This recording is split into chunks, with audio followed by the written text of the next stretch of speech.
음, 여러분 참 3월 한 달 많은 일들이 우리 가운데 있었습니다. 그 3월이 이제 지나가고 4월이 우리에게 다가왔습니다. 4월은 무엇보다 이 부활의 기쁜 소식과 함께 기쁨이 가득한 그런 4월 한 달이 되시기를 바라겠습니다. 우리 옆에 있는 분과 한번 이렇게 인사하겠습니다. 기쁨이 가득한 4월 되시길 바라겠습니다. 인사하겠습니다. 기쁨이 가득한 네, 여러분 그렇게 이 4월 한 달은 여러분의 삶 속에서 기쁨이 넘치는 그런 4월 한 달이 되시기를 주님의 이름으로 축원드리겠습니다. 여러분 혹시 이 모스트라는 영화를 보신 적 있으십니까? 이 모스트라는 영화는 칠레에서 제작된 단편 영화입니다. 이 모스트의 영화는 이 내용은 이런 내용인데 이 아버지와 함께 사는 이 아들이 있었습니다. 근데 이 아버지의 직업은 다리에서 일을 하는데 이 배가 지나가면 다리를 올려서 이 배가 지나갈 수 있도록 하게 하는 그러한 일을 이 아버지가 하고 있었습니다. 이 아들은 아버지를 졸라서 이 아버지가 일하는 곳에서 놀 수 있도록, 그래서 아버지와 함께 있을 수 있도록 졸라서 이 다음 날에 아버지가 일하는 일터에 갈 수 있도록 허락을 받았습니다. 그리고 이제 다음 날 이 아들은 아버지가 일하는 곳에서 놀고 있었습니다. 그런데 이제 전화를 통해서 배가 이 다리 사이를 지나가야 한다는 연락을 받고 이 아버지는 자연스럽게 이 다리를 올리고 배가 지나갈 수 있도록 했습니다. 그렇게 배가 지나가고 있는데 저 멀리서 이제 기차가 빠르게 다가오는 모습이 보였습니다. 아버지는 이제 배를 지나가도록 다리를 올린 상태에서 또 기계실 안에서 다른 작업들을 하고 있었기 때문에 그 위험을 알지 못했고 근처에서 놀고 있던 이 아들이 그 다가오는 기차의 모습을 보고 급하게 아버지를 부릅니다. 아버지를 부르는데 아버지가 이 기계실 안에 있기 때문에 그 소리를 잘 듣지 못합니다.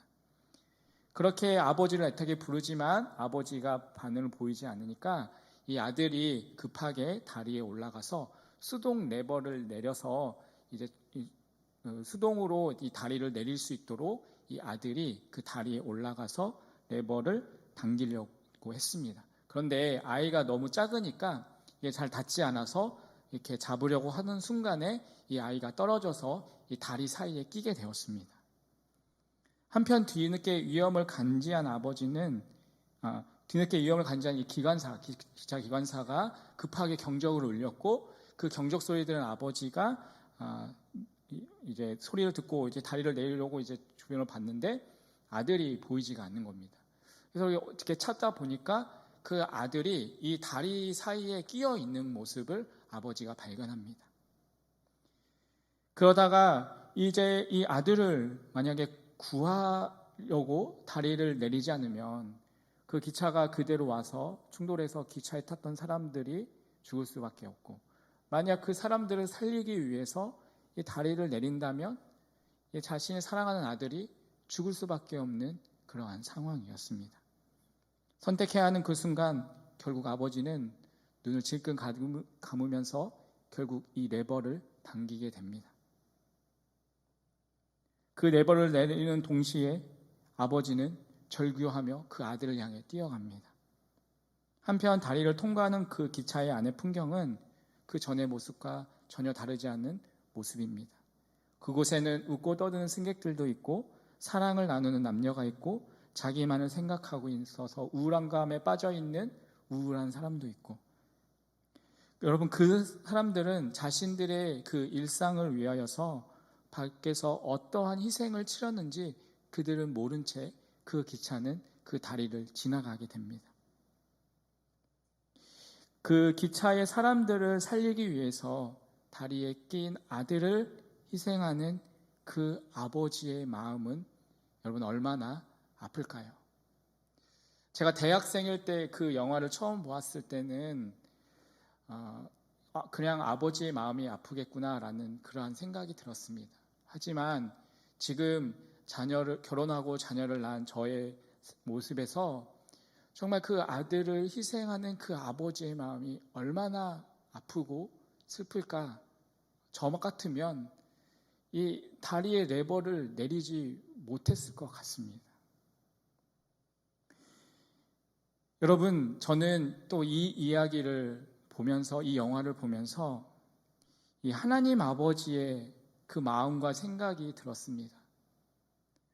우리를 위하여서 기꺼이 자신의 아들을 희생하는 그 하나님의 아버지의 마음은 얼마나 아프셨을까. 여러분, 세상에서 볼 때 무모한 희생의 모습이지만 여러분, 그것이 바로 십자가에서 나타난 사랑의 희생입니다. 여러분, 그것이 하나님이 보여주신 사랑의 모습입니다. 우리는 나 같은 죄인을 위하여서 십자가에 자신의 생명을 내어주기까지 보여주신 그 사랑으로 구원받은 성도입니다. 여러분, 지금 우리는 사순절을 보내고 있습니다. 이 사순절에 우리는 하나님께서 우리에게 보여주신 그 사랑을 여러분은 얼마나 생각하며 지금 이 사순절을 보내고 있으십니까? 우리는 이 사순절을 보내면서 예수님께서 왜 고난 당하셔야 했는지 우리는 생각해 보아야 합니다. 이 사순절을 보내면서 예수님이 우리를 위하여서 고난 당한 목적이 무엇인지 함께 생각해 보기를 원합니다. 여러분, 예수님이 우리를 위해 고난 당하신 목적이 무엇일까요? 첫 번째는 우리를 위한 고난의 동참자가 되어 주시기 위함입니다. 하나님이신 그분이 육신을 입고 이 땅에 오셔서 인간이 받을 모든 고난을 예수님은 몸소 다 겪으셨습니다. 여러분, 사람들이 살아가는 동안에 끊임없이 우리 주변에서 괴롭히고 힘들게 하는 그러한 언어들이 있습니다. 그 중에는 멸시, 조롱, 비방, 거부당하는 것, 이러한 것들은 우리의 마음을 너무나 아프게 만드는 단어들입니다. 그 일들을 겪을 때마다 얼마나 아픈지 사람들은 고통에 참지 못하고 힘들어합니다. 더구나 이러한 단어들은 어떠한 면역력이 있는 것이 아니기 때문에 그 고난을 겪을 때마다 힘들고 어렵습니다. 근데 예수님께서는 우리가 살면서 받게 되는 이 모든 고난과 고통을 다 겪으셨습니다. 오히려 우리보다 더 심한 고난과 그 고통을 예수님께서는 당하셨습니다. 여러분, 우리는 죄 때문에 당연히 받아야 할 그러한 고통이지만 예수님께서는 아무런 죄도 없으신 그러한 분이 우리를 위하여서 그 고난과 그 고통을 당하신 것입니다. 그래서 그분이 고난 가운데 고통당하는 모습을 이사야서 52장 14절에서는 이렇게 기록하고 있습니다. 이왕에는 그 얼굴이 타인보다 상하였고 그 모양이 인생보다 상하였으므로 우리가 그를 보고 놀랐거니와 라고 기록하고 있습니다. 주님이 받으신 그 고난과 고통이 얼마나 심했기 때문에 타인보다 상하였고 또한 모든 무리가 그를 보고 놀랐다라고 기록하고 있습니다. 여러분, 주님은 우리가 받은 인생의 고난과 고통을 다 아십니다. 왜냐하면 그 고난과 고통을 주님이 다 겪으셨기 때문입니다.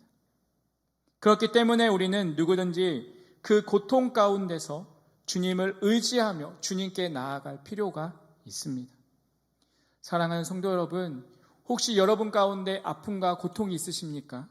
그 아픔과 그 고통을 솔직하게 주님 앞에 다 고하며 주님께 나아가시길 바라겠습니다. 그리고 그 가운데 주님의 도우심을 구하십시오. 주님이 여러분을 안아주시고 어루만져 주시면서 치료해 주실 것입니다. 그리고 그 가운데 우리에게 이렇게 말씀하실 것입니다. 그래, 아프지? 나도 겪어보니까 정말 아프다. 그래, 이제 내가 도와줄게. 내가 너와 함께 할 테니 이제 나에게 모두 맡겨라. 주님이 그렇게 우리에게 안아주시고 말씀해 주실 것입니다. 우리의 육체의 고난을, 우리의 모든 삶의 고통을 다 당하신 그 주님, 이렇게 우리와 함께 그 고난에 참여하신 분이 바로 주님이십니다. 오늘 본문 2절은 이렇게 말씀하고 있습니다.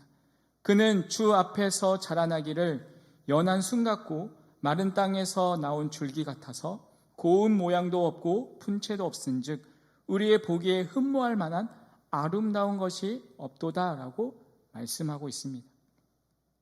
여러분, 여기 연한 순을 한번 생각해 보면 이 연한 순은 아무 힘도 없습니다.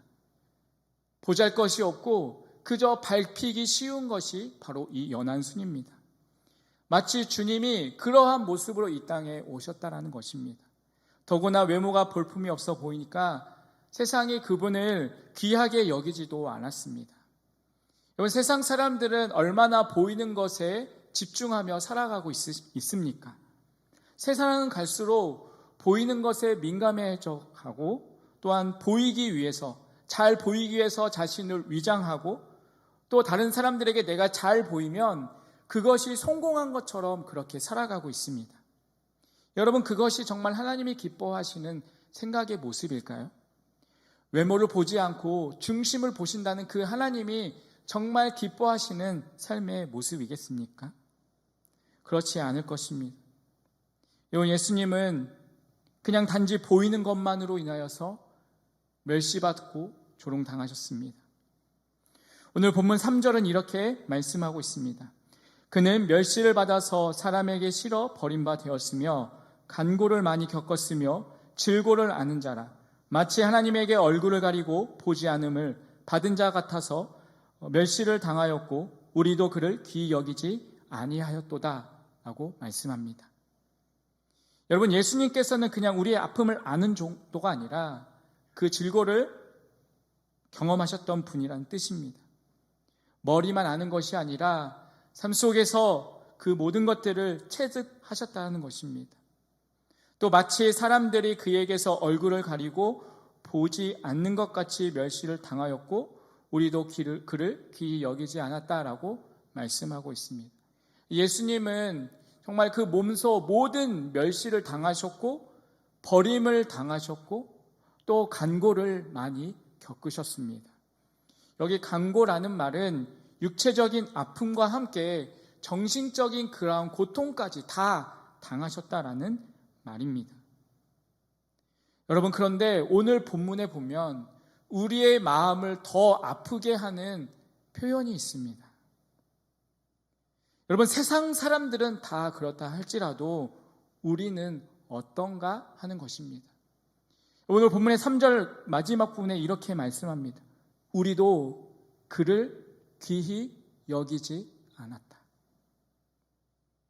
여러분, 세상 사람들은 예수님이 어떠한 분이신지를 몰라서 그분을 멸시하고 조롱했다 할지라도 여러분, 우리는 어떠냐는 것입니다. 그분의 은혜를 입어서 정말 구원받은 우리의 모습, 정말 그분의 희생 가운데 오늘을 살아가고 있는 그러한 우리는 어떠한가라는 것입니다. 우리는 정말 그분을 귀하게 여기고 그분을 존귀하게 여기며 살아가고 있는가라는 것입니다. 사랑하는 성도 여러분, 여러분은 정말 그 예수님을 나를 위하여서 정말 그 모든 고난과 고통을 당하신 그 예수님을 여러분 정말 여러분의 삶 속에서 존귀하게 여기고 귀하게 여기며 살아가고 있으십니까? 여러분, 우리의 삶 속에서 정말 내가 예수님을 사랑하고 예수님을 존귀하게 여기는 그러한 삶의 모습으로 우리는 살아가야 합니다. 멸시당하신 예수님, 그러나 그 은혜를 입은 자들에게 심히 존귀하신 예수님, 우리는 그 존귀하신 예수님의 증인이 되어야 하고 그분이 자랑이 되는 그리스도의 삶으로 살아가야 하는 것입니다. 주님은 내가 겪은 고난을 다 겪으시고 내 모든 아픔과 고통을 다 아십니다. 사랑하는 성도 여러분, 이 사순절의 시간 동안 그 주님을 다시금 붙잡고 여러분 믿음으로 다시 일어서고 다시금 회복할 수 있는 그러한 시간이 되시기를 주님의 이름으로 간절히 축원드리겠습니다. 여러분, 두 번째로 예수님이 우리를 위하여서 고난당하신 목적이 무엇일까요? 그것은 우리를 위한 속죄의 제물이 되기 위해서입니다. 여러분, 속죄의 제물이 되시려고 그 고난을 몸소 다 주님이 받으셨습니다. 예수를 잘 믿는 이 며느리가 시집을 와서 열심히 그 시어머니에게 전도를 했습니다. 그래서 이 어머니가 복음을 듣고 예수님을 믿게 되었습니다. 그리고 이제 이 시어머니가 세례를 받게 되었는데 이 세례를 받는 그때 이제 이 며느리가 시어머니에게 간곡히 부탁했습니다. 그래서 어머니, 세례를 받을 때 이제 목사님이 예수님께서 누구를 위해서 죽으셨나요? 라고 물으시면 꼭 나 때문이에요 라고 그렇게 대답하시면 돼요. 나 때문이에요 라고 그렇게 말을 했습니다. 그래서 이제 시어머니가 그래 알았다. 내가 꼭 그렇게 할 테니까 걱정하지 마 라고 이제 얘기를 했습니다. 이제 세례 받을 때가 되었습니다. 이제 목사님이 시어머니에게 물었습니다. 예수님이 누구 때문에 고난받고 돌아가셨습니까? 라고 물었자 시어머니가 자신 있게 이렇게 대답했습니다. 네, 우리 며느리 때문입니다. 네. 이해하신 분들은 이해하시겠습니다. 여러분, 예수님이 고난 당하시고 십자가에 돌아가신 이유, 그것은 나 때문입니다. 나 때문에 예수님이 이 땅에 육신을 입고 오셨고, 나 때문에 고난 받으시고, 나 때문에 멸시를 받으시고, 나 때문에 십자가에 죽으셨습니다. 여러분, 주님이 받으신 이 고난은 우리에게 두 가지의 메시지를 보여주고 있습니다. 첫째는 하나님이 이 죄를 얼마나 미워하시는가입니다. 그리고 또 하나는 하나님이 그럼에도 불구하고 우리를 얼마나 사랑하시는가. 우리는 이 십자가를 통하여서 볼 수가 있습니다. 오늘 본문 4절은 이렇게 말씀합니다. 그는 실로 우리의 질고를 지고 우리의 슬픔을 당하였거늘 우리는 생각하기를 그는 징벌을 받아서 하나님께 맞으며 고난을 당한다 하였노라 라고 말씀합니다. 여러분, 예수님이 누구 때문에 슬픔을 당하였습니까? 나 때문입니다. 여러분, 예수님이 누구 때문에 징벌을 받으셨습니까? 바로 나 때문입니다. 그래서 우린 4절을 이렇게 읽을 수 있습니다. 예수님은 실로 나의 질고를 지고 나의 슬픔을 당하였거늘 나는 생각하기를 예수님은 징벌을 받아 마땅하고 하나님께 맞으며 고난을 당한다 라고 읽을 수 있을 것입니다. 주님이 고난당하신 그 죽음은 바로 나 때문에 받으신 고난이고 나 때문에 받으신 죽음인 것입니다. 이 4절에 질고를 지시고라는 단어는 우리 죄의 고통을 대신 담당하셨다는 뜻입니다. 여러분, 죄 때문에 오는 그러한 모든 질병도 얼마나 아프고 힘들지만 여러분, 이 죄 자체가 우리에게 주는 고통이 얼마나 우리를 힘겹게 하고 어렵게 만듭니까? 그 모든 것을 나를 대신해서 예수님께서 십자가에 지셨다라는 것입니다. 오늘 본문 5절은 이렇게 말씀합니다. 그가 찔림은 우리의 허물을 인함이요 그가 상함은 우리의 죄악을 인함이라. 그가 징계를 받음으로 우리가 평안을 누리고 그가 채찍에 맞음으로 우리가 나음을 입었도다 라고 말씀합니다. 다시 말하면 5절은 이러한 말씀입니다. 예수님이 징계를 받았기 때문에 우리가 평안을 누리고 예수님이 채찍에 맞았기 때문에 우리가 나음을 받았다라는 말인 것입니다. 사랑하는 성도 여러분, 예수님이 십자가에서 죽으심으로 믿는 자들을 구원하시는 하나님의 뜻, 하나님의 약속을 완전히 이루셨습니다. 그래서 믿는 자는 누구나 구원을 받습니다. 이렇게 하심으로 예수님은 믿는 자들이 죄에서 벗어나 하나님과 평화를 누리기를 원하십니다. 그를 위해서 예수님이 친히 우리의 허물 때문에 찔리시고 우리의 죄악 때문에 상하셨던 것입니다. 여러분, 이제 예수님 안에서 하나님과 평화를 누리시길 바라겠습니다. 그리고 여러분을 치료하시고 새롭게 하시는 새 생명의 은혜 가운데 살아가는 여러분의 삶이 되시길 바라겠습니다. 여러분, 그 은혜를 받은 자로서 또한 주님이 기뻐하시는 삶을 살아갈 수 있는 삶이 되시길 바라겠습니다. 여러분, 그것이 우리를 위해서 찔리시고 우리를 위해서 상하신 주님이 기뻐하시는 삶의 모습입니다.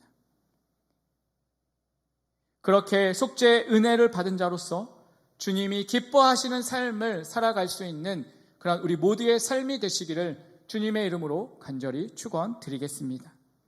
마지막으로 예수님이 우리를 위하여서 고난당하신 목적은 무엇일까요? 그것은 우리를 위한 생명의 길이 되어주시기 위함입니다. 오늘 본문 6절은 이렇게 말씀하고 있습니다. 우리는 다 양 같아서 그릇 행하여 각기 제 길로 갔거늘 여호와께서는 우리 무리의 죄악을 그에게 담당시키셨도다.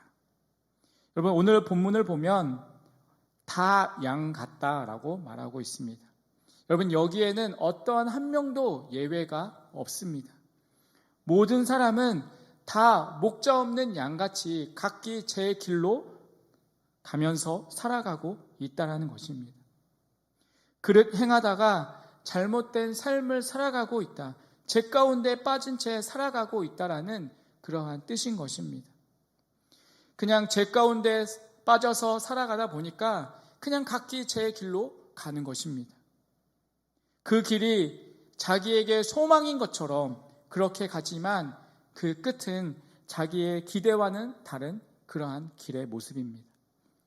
이 길이 정말 나에게 도움이 되고 정말 이 길이 나에게 복이 되는 것처럼 그렇게 그 길을 걸어갔지만 그 길의 끝자락에 도달해서야 내가 잘못 선택했구나, 내가 지금 살아온 이 길이 잘못된 길이구나, 내가 정말 허비했구나, 내가 낭비했구나 라고 그렇게 후회를 하게 되는 것입니다. 그런데 잘못된 길에서 그러한 죄에 빠져서 살아가는 그러한 인생들을 위해서 여호와께서 우리의 모든 죄악을 예수님에게 담당시키셨던 것입니다. 내 죄의 짐을 예수님에게 다 담당시키시고 그 죄값으로 예수님이 십자가에 피 흘려 돌아가게 하시고 나는 이제 그 죄로부터 자유함을 얻고 구원함을 얻게 하는 이 일을 하나님이 하셨다라는 것입니다. 여호와께서 모든 죄악을 예수님에게 담당시키셨도다. 여러분, 이 은혜가 여러분의 삶과 또한 저에게 임한 줄 믿으시길 바라겠습니다. 여러분, 고대에서는 자신에게 풍요를 주기 위해서 또한 자신의 복을 받기 위해서 이 자식을 제사로 드리는 그런 제도가 있었습니다. 그런데 하나님은 거꾸로 우리를 구원하시기 위해서 독생자 예수 그리스도를 내어주시는 그 사랑의 희생을 우리를 위해서, 나를 위해서 기꺼이 행하신 것입니다. 그렇게까지 하시면서 우리를 구원하시기를 하나님은 원하신 것입니다. 여러분, 이것이 얼마나 놀라운 사랑입니까? 도저히 사랑받을 수 없는, 가치가 없는 나를 위하여서 나를 사랑하신 그 하나님의 이해할 수 없는 그 사랑으로 우리는 구원받고 그 사랑 가운데 오늘 우리는 살아가고 있는 것입니다. 여러분, 베드로전서 2장 24절과 25절은 이렇게 말씀합니다. 친히 나무에 달려 그 몸으로 우리 죄를 담당하셨으니 이는 우리로 죄에 대하여 죽고 의에 대하여 살게 하려 하심이라. 저가 채찍에 맞음으로 너희는 나음을 얻었나니 너희가 전에는 양과 같이 길을 잃었더니 이제는 너희 영혼의 목자와 감독 되신 이에게 돌아왔느니라 라고 말씀합니다. 십자가의 죽으심으로 길고 어둠 속에 헤매던 그러한 죄인된 인생을 생명의 길로 이끌어내신 그 주님이 십자가에 달리신 예수님이십니다. 그분은 사망의 길에서 방황하던 영혼들에게 생명의 길이 되어 주셨습니다. 나에게 생명의 길이 되어 주신 그 주님을 위해서 정말 자신을 기꺼이 희생하신 그 예수님의 은혜를 우리가 생각한다면 어떻게 우리가 그분을 사랑하지 않을 수 있겠습니까? 여러분, 우리가 받은 그 은혜를 생각한다면 그 은혜에 보답하고자 하는 마음 없이 우리는 어떻게 살아갈 수 있겠습니까? 여러분, 우리가 그 은혜를 생각한다면 나를 위해서 돌아가신 그 주님을 위해서 내가 무엇을 드린들 무엇이 아깝겠습니까? 그 은혜를 생각하며 주님을 더 사랑하고 주님을 위해서 살아가시고 주님을 위해서 기꺼이 나를 헌신할 수 있는 그런 우리 모든 성도님이 되시길 주님의 이름으로 간절히 축원드리겠습니다.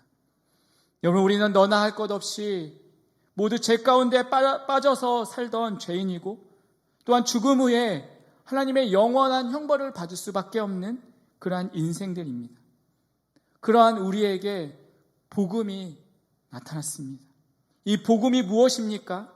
예수님께서 우리를 위해서 사망에서 구원하시기 위해 십자가에서 죽으시고 우리를 의롭다 하시고 또 그분이 다시 살아났다라는 이 소식입니다. 여러분, 이 소식은 온 인류를 향한 기쁨의 소식입니다. 죄 가운데 빠져 살던 영혼들에게 주시는 하나님의 기쁜 소식입니다. 죄에 빠져서 헤어나오지 못하는 인생들에게 주시는 기쁨의 소식, 정말 스스로 이겨낼 수 없는 죄의 권세 앞에서 그 절망에서 그 가운데서 절망하던 그러한 영혼들에게 주시는 주님의 기쁜 소식인 것입니다.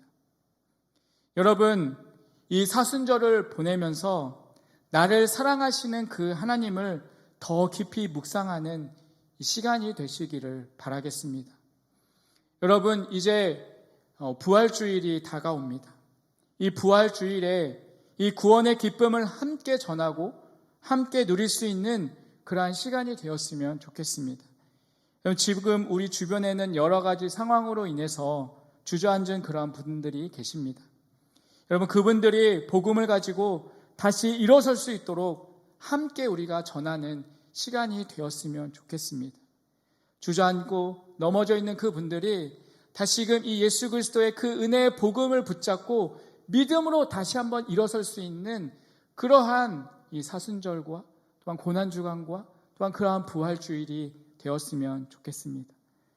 사랑하는 성도 여러분, 이 사순절과 또 고난주간과 이 부활주일이 나만 그냥 은혜를 누리고 나만 은혜를 묵상하고 나만 은혜만을 누리며 살아가는 그러한 모습이 아니라 나만의 기쁨의 감사함을 누리며 살아가는 그러한 모습이 아니라 우리 주변의 사람들과 함께 이 기쁨을 전하고 함께 기쁨을 누릴 수 있는 그러한 시간들이 되시기를 주님의 이름으로 간절히 축원드리겠습니다. 여러분, 다가오는 부활주일이 정말 그러한 부활주일이 되기를 주님의 이름으로 간절히 축원드리겠습니다. 기도하겠습니다. 하나님 아버지, 이 사순절을 통해 고난당하신 목적에 대해 다시 한번 생각할 수 있는 은혜를 주심에 감사합니다. 죄에 빠져 죽을 수밖에 없는 나를 위해 십자가에 돌아가신 그 은혜를 기억하며 또한 그 은혜를 받은 자로서 살아가는 삶이 되게 하여 주시옵소서. 그 은혜를 기억하며 이 사순절과 고난절을 보내게 하여 주시옵시고 부활주일에 우리 주변에 주저앉아 있던 분들과 함께 기쁨을 누릴 수 있게 하여 주시옵소서. 예수님의 이름으로 기도합니다. 아멘.